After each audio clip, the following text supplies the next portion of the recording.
Le prophète sallallahu alayhi wa sallam passa un jour sa main sur le dos d'une chevrette qui n'avait pas encore été touchée par un mâle reproducteur. Celle-ci donna alors du lait. Et cette chevrette, elle appartenait au troupeau de Uqba ibn Abi Mu'ayth, qui était un notable de la Mecque. Donc cet événement, il a lieu à la Mecque. Et c'était aussi un ennemi du prophète sallallahu alayhi wa sallam. Uqba, on sait qu'une fois il a craché au visage du prophète sallallahu alayhi wa sallam. On sait aussi qu'une fois il a tenté d'étrangler le messager de Dieu sallallahu alayhi wa sallam avec un manteau. Et c'est Abu Bakr as-Siddiq qui est intervenu ici. Et Abu Bakr, on sait qu'il avait été battu à mort, qu'il avait même perdu connaissance. Et en reprenant connaissance, d'ailleurs, la première chose qu'il avait demandé, c'était si le prophète sallallahu alayhi wa sallam, il allait bien. Vous voyez, au-delà de sa santé, de sa personne, alors qu'il avait un certain âge, Abu Bakr as-Siddiq. Donc ce Uqba ibn Abi Mu'ayth était vraiment quelqu'un de mauvais, comme Abu Jahl, comme Abu Lahab et d'autres.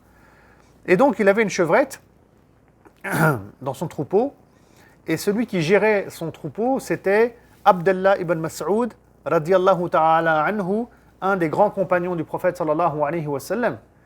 On présente un peu les compagnons ici. Abdullah ibn Mas'ud, vous savez, il est un des serviteurs du messager de Dieu sallallahu alayhi wa sallam, et puis il est aussi le premier musulman à avoir récité le Coran à voix haute devant la Kaaba. Et Abdullah ibn Mas'ud, on ne va pas s'arrêter sur sa biographie ici, donc il était avec ce troupeau, et le prophète sallallahu alayhi wa sallam va venir, comme il est marqué ici, il va passer sa main sur le dos d'une chevrette qui n'avait pas été touchée par un mâle reproducteur, et celle-ci va donner alors du lait, alors qu'elle ne pouvait pas donner, cette chevrette, du lait. Et des miracles de ce type, en réalité, il y en a encore beaucoup d'autres. Et d'ailleurs, juste après, il est marqué, je lis, nous pouvons citer également l'épisode avec la brebis de Ma'bad. Alors, c'est pareil. Il y a une histoire de lait avec cette brebis. Et qui est Ma'bad, on va en parler aussi dans un instant. Alors, on parlait de l'Hégire, le prophète sallam donc qui quitte la Mecque, en direction de Médine. On a parlé de Suraqa ibn Malik, qui va essayer de capturer le prophète sallallahu alayhi wa sallam.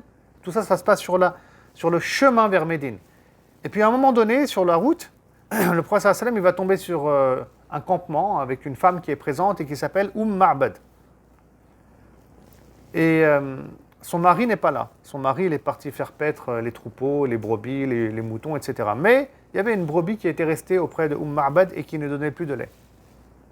Donc le prophète sallallahu alayhi wa sallam, il va arriver avec Abu Bakr et les autres, et il va demander la permission de toucher les mamelles de cette brebis. Et elle va accepter.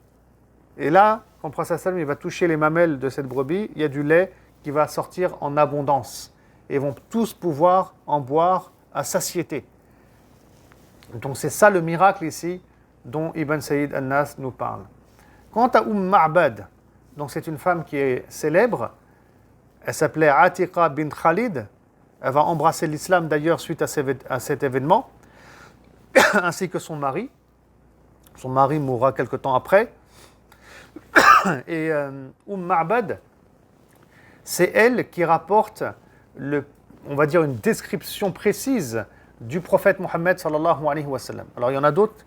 On a aussi un des enfants de Khadija bint Khuwaylid, épouse du prophète sallallahu alayhi wa sallam, qui nous rapporte une description du physique et du visage du prophète sallallahu alayhi wa sallam. Mais on a aussi, voire même surtout, Ma'bad. Et ça c'est bien connu. Parce que le soir, je continue l'histoire, quand son mari va revenir avec les troupeaux, elle va raconter ce qui s'est passé.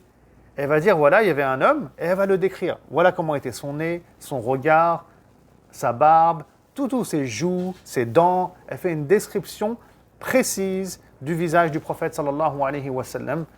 Et on dit qu'elle faisait partie des wassafoun, c'est-à-dire de ceux qui étaient capables de décrire une personne, de décrire son visage, les traits de son visage, qui reflétaient aussi des comportements derrière. À l'époque, il n'y avait pas les appareils photo et les vidéos, donc on passait par des wassafoun quand on voulait savoir à quoi ressemblait une personne, aussi bien physiquement que moralement. Donc Ma'bad, elle nous a rapporté cette description, et on la retrouve dans le livre de Ibn Sayyid al-Nas, Nour al-Uyun, Mais on la retrouve aussi dans l'ouvrage qui s'intitule Ash-Shama'il al-Muhammadiyya de l'imam At-Tirmizi, traduit en langue française, par les caractéristiques, je crois, universelles du prophète Mohammed sallallahu alayhi wa sallam.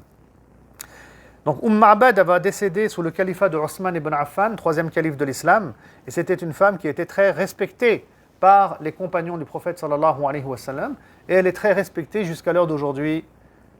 Pourquoi ? Parce que tous ceux qui ont rapporté des choses du messager de Dieu sallallahu alayhi wa sallam, tous ceux qui ont rapporté une description du messager de Dieu, tous ceux qui ont transmis des hadiths, tous ceux qui ont transmis des éléments qui sont liés à la personne du prophète sallallahu alayhi wa sallam, Allah il a voulu qu'il soit respecté par les croyants. Allah il a voulu qu'il soit respecté et aimé par les croyants. Ça aussi on pourrait le compter peut-être dans les miracles du prophète Mohammed sallallahu alayhi wa sallam, et c'est le cas jusqu'à aujourd'hui et ce sera le cas jusqu'à la fin des temps.